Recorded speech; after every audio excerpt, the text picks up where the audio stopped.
दर्शकों नमस्कार। जम्मू कश्मीर में इन दिनों जिला विकास परिषद के चुनाव चल रहे हैं। पहले 6 चरणों का चुनाव हो चुका है और तैयारी है 7वें चरण की। अभी तक लोगों का बहुत अच्छा रिस्पांस रहा है इसको लेकर के, क्योंकि ये जिला विकास परिषद के चुनाव हैं तो विकास के नाम पर लोग वोट दे रहे हैं और आगे आ रहे हैं।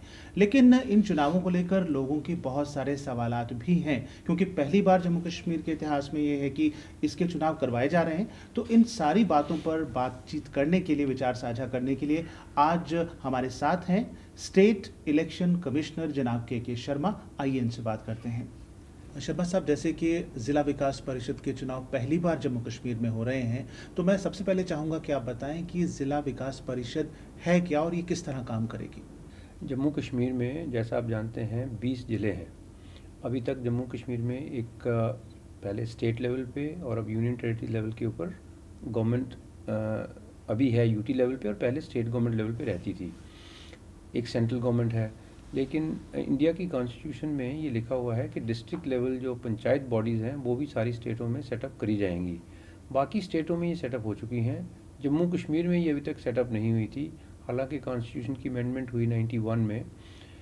अभी जम्मू कश्मीर सरकार ने जो पंचायती राज एक्ट है वो अमेंड हुआ सेंट्रल गवर्नमेंट के मुताबिक, जो रीऑर्गेनाइजेशन एक्ट है उसके मुताबिक, और पहली बार जम्मू कश्मीर की हिस्ट्री में ये डिस्ट्रिक्ट डेवलपमेंट काउंसिल बनी है।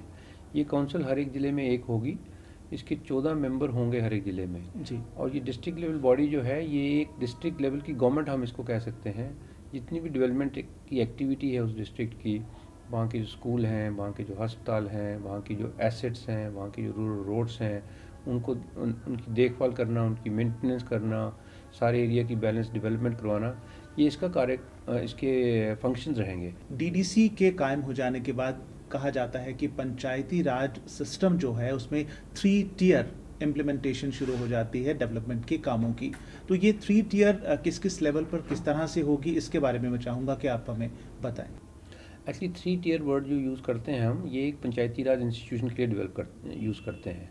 उसका मतलब हो गया कि पंचायत का एक लेवल हो गया सरपंच का, जो एक गांव की पंचायत है, हल्का पंचायत भी उसको हम कहते हैं जम्मू कश्मीर में, उसका एक सरपंच होता है और पंच होते हैं, वो हो गया फर्स्ट टियर जी। सेकंड टियर है ब्लॉक लेवल का, उसको बोलते हैं ब्लॉक समिति का चेयरपर्सन। और थर्ड लेवल है डिस्ट्रिक्ट लेवल पर, जिसको किसी जगह में जिला परिषद कहते हैं, डिस्ट्रिक्ट पंचायत कहते हैं। जम्मू कश्मीर में हम इनको डिस्ट्रिक्ट डेवलपमेंट काउंसिल कहेंगे जी। तो ये तीसरा लेवल जम्मू कश्मीर में नहीं था जी। क्योंकि ये पूरे डिस्ट्रिक्ट की बॉडी बनेगी, इसलिए इम्पोर्टेंट बॉडी है और ये लेवल अभी बन रहा है। जी शर्मा साहब, स्टेट इलेक्शन कमिश्नर हैं आप, ये शब्द हम पहली बार जम्मू कश्मीर में इस्तेमाल कर रहे हैं।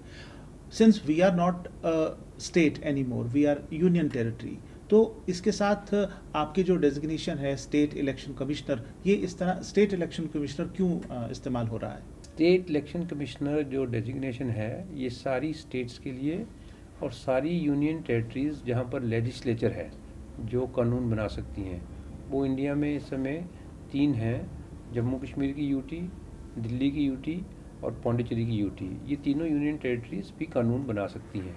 तो जो कॉन्स्टिट्यूशन में प्रोविज़न है कि एक इंडिपेंडेंट बॉडी लोकल बॉडीज़ की इलेक्शन के लिए हो, अर्बन लोकल बॉडीज़ के लिए और रूरल लोकल बॉडीज़ के लिए, वो एक इंडिपेंडेंट अथॉरिटी होनी चाहिए, कॉन्स्टिट्यूशनल अथॉरिटी है ये।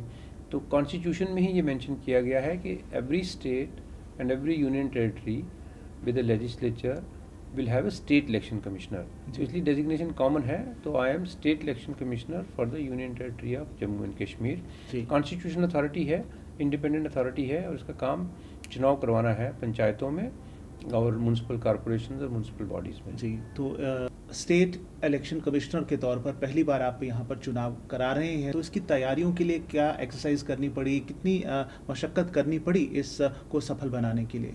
जैसा आपने कहा कि अभी तो हम ऑलरेडी काफ़ी एडवांस स्टेज में चुनाव में हैं। चुनाव को करने के लिए सारे जम्मू कश्मीर की ज्योग्राफी को देखते हुए, यहाँ की टोपोग्राफी को देखते हुए, जहाँ की जो रिमोट एरियाज़ हैं, डोडा किश्तवाड़ है, कश्मीर में इस समय विंटर भी सेटअप हो गई है, बर्फ़ के इलाके हैं, कुछ वल्नरेबल लोकेलिटीज़ हैं, वहाँ का लॉ एंड ऑर्डर को देखते हुए हमने सारा ये एडमिनिस्ट्रेशन के साथ में चर्चा हुई और एक कमेटी बनाई गई जम्मू कश्मीर के होम सेक्रेटरी की अध्यक्षता में।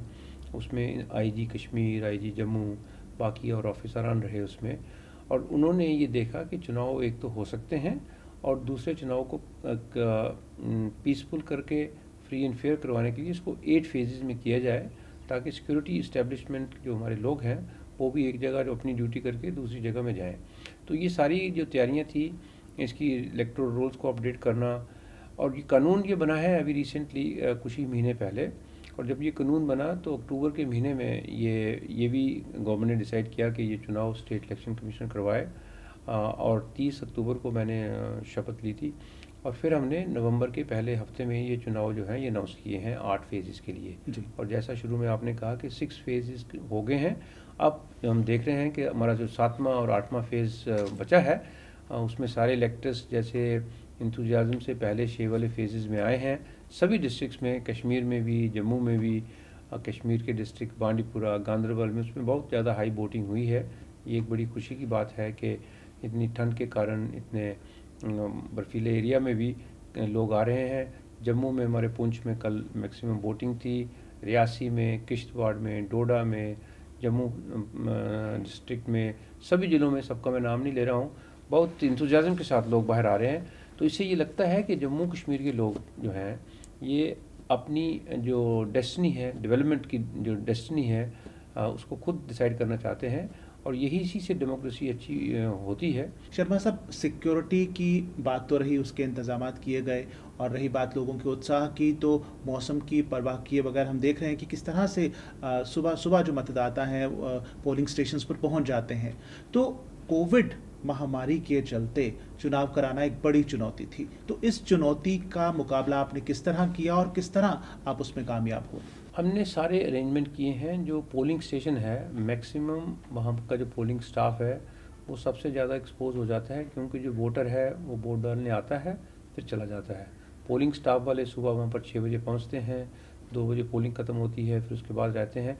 तो इसके लिए डिटेल गाइडलाइन कोविड में चुनाव कैसे किया जाए ये इवॉल्व करनी पड़ी।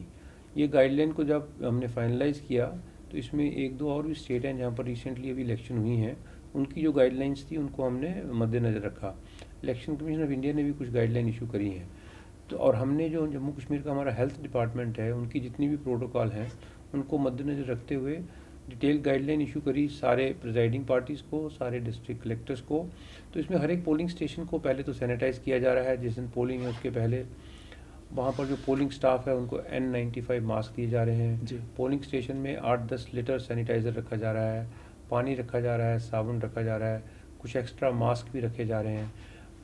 वो उनके लिए हैं कि अगर कोई वोटर घर से आ जाता है और उसके पास मास्क नहीं है, और हमारी अपील सभी वोटर से ये रही है कि जब वो घर से निकलें, क्योंकि पब्लिक इवेंट में जा रहे हैं, तो घर से ही वो अपना मास्क पहन के जाएं, और जब वो पोलिंग स्टेशन में पहुंचते हैं तो अपने हाथ साफ करके सैनिटाइज़र से फिर अपना वोट डालें।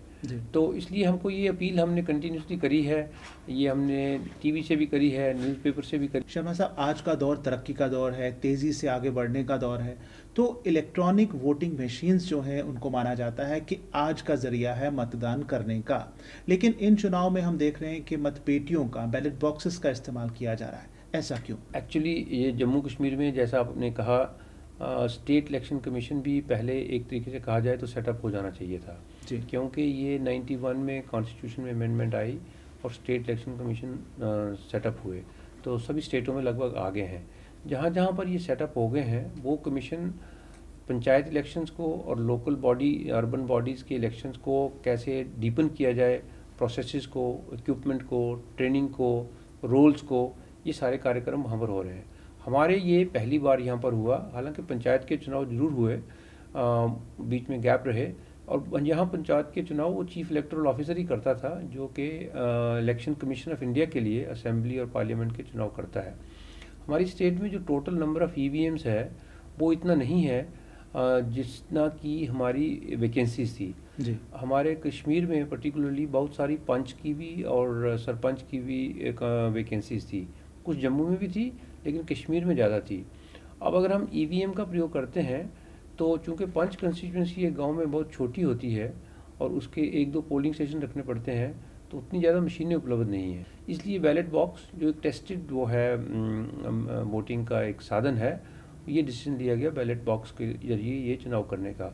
अब आने वाले समय में स्टेट इलेक्शन कमीशन अपना काम डीपन करेगा और वोटिंग मशीन पे भी जाएगा। और आखिर में मैं चाहूँगा कि हमारे चैनल के ज़रिए आप इस प्रोग्राम को देख रहे लोगों को, मतदाताओं को और ख़ास तौर पर जो पोलिंग स्टाफ है जिनकी मेहनत के बिना कामयाब नहीं हो सकते हमारे चुनाव, तो उनके लिए कोई संदेश अगर आप देना चाहें।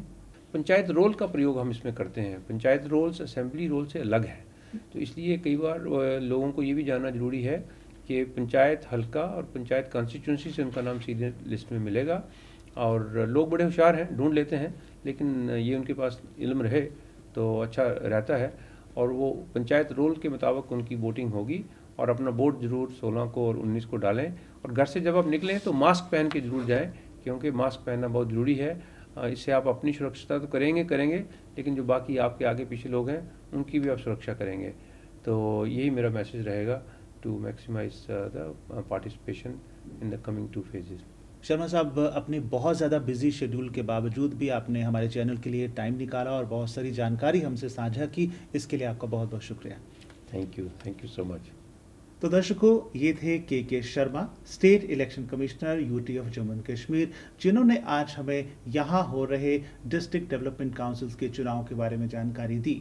हम आपसे गुजारिश करते हैं कि जो 2 फेजेस बच गए हैं उनमें आप जाइए, वोट डालिए और अपने जम्मू कश्मीर को तरक्की की राह पर आगे ले जाइए। अपने साथी विनोद चिरवी के साथ मैं जगमोहन आपसे इजाज़त चाहता हूँ। नमस्कार।